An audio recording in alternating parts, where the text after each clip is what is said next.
Brought to you by KR Mangalam University. We provide you the platform to turn your dreams into reality. Give wings to your aspirations with KR Mangalam University.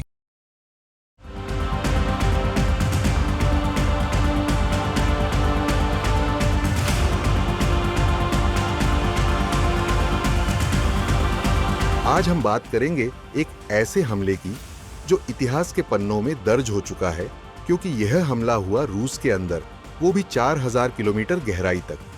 Ukraine ने रूस की सैन्य शक्ति के सबसे खतरनाक प्रतीकों में से एक, उसके बॉम्बर्स एयरबेस पर सीधा और सटीक हमला किया है।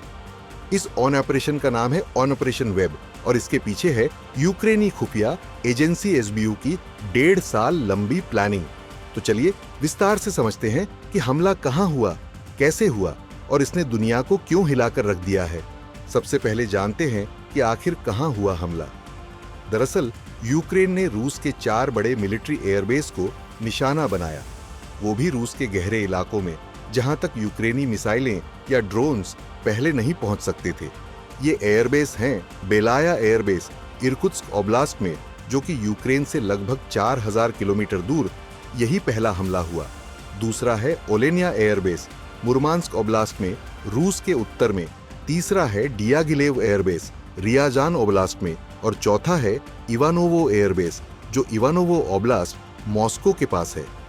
इन चारों एयरबेस पर तैनात थे रूस के सबसे शक्तिशाली बॉम्बर्स TU-90 TU-20M3 बैकफायर और A-50 airborne early warning system.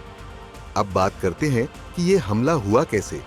Ukraine ने इस मिशन का नाम दिया था ऑपरेशन वेब। इस ऑपरेशन की प्लानिंग 1.5 साल पहले शुरू हुई थी और इसकी खास बात थी FPV ड्रोन यानी फर्स्ट पर्सन व्यू ड्रोन्स का इस्तेमाल।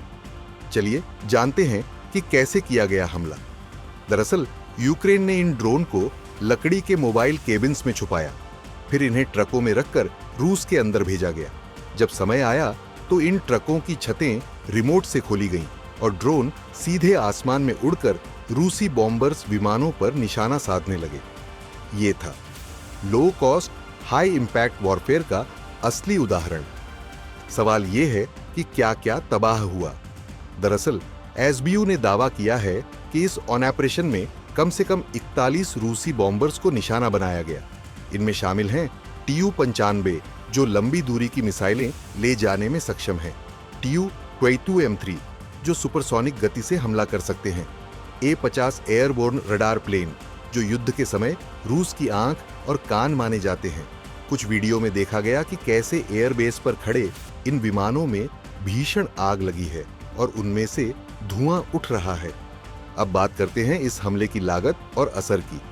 एक FPV ड्रोन की कीमत कुछ $100 होती है, लगभग 20,000 से 40,000, जबकि एक TU बॉम्बर की कीमत होती है 20 से 30 मिलियन डॉलर, यानी करीब 200 से 250 करोड़।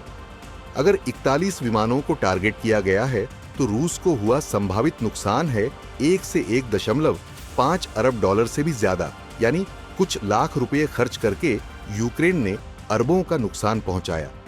गौर करने वाली बात यह भी है कि मार्च में यूक्रेन ने ऐलान किया था कि वो 3000 किलोमीटर रेंज वाला नया ड्रोन बना चुका है।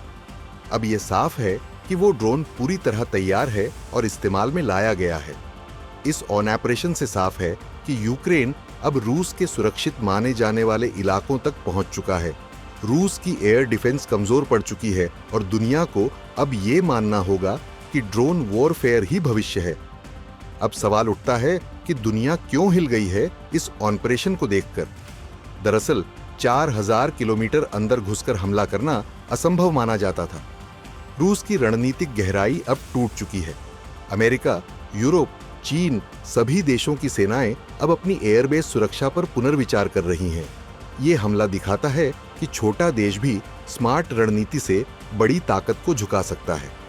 इस ऑपरेशन की सीधी निगरानी कर रहे थे यूक्रेन के राष्ट्रपति वोलोडिमिर जेलेंस्की और एसबीयू चीफ वासिल मल्युक। उनकी योजना थी रूस के उन विमानों को निशाना बनाना जो हर रात यूक्रेनी शहरों पर बम बरसाते हैं। एसबीयू के अनुसार अगर रूस किसी को पकड़ता भी है तो वो सिर्फ अपनी जनता को दिखाने के लिए नाटक होगा। असली ऑपरेटर्स अब भी यूक्रेन में ही हैं। खैर, अंत में बड़ा सवाल उठ रहा है कि क्या रूस इस हमले का जवाब देगा या वो अब अपने बॉम्बर्स एयरबेस को कहीं और शिफ्ट करेगा। दरअसल रूस के गवर्नर और स्थानीय प्रशासन भले कह रहे हों कि नुकसान सीमित है, लेकिन जले हुए विमानों की तस्वीरें कुछ और ही कहानी बयां करती हैं। इस ऑपरेशन ने साबित कर दिया कि युद्ध अब सिर्फ मिसाइलों और टैंकों का नहीं रहा। अब ड्रोन, एआई और सटीक रणनीति ही युद्ध का भविष्य तय करेंगे। यूक्रेन ने न सिर्फ रूस के सैन्य ढांचे को चोट पहुंचाई है, बल्कि उसकी रणनीतिक आत्मा पर भी हमला किया है। अब आपका क्या कहना है कि क्या रूस अब ड्रोन वॉरफेयर की रेस में पिछड़ गया है? हाँ या ना में कमेंट करके जरूर बताएं।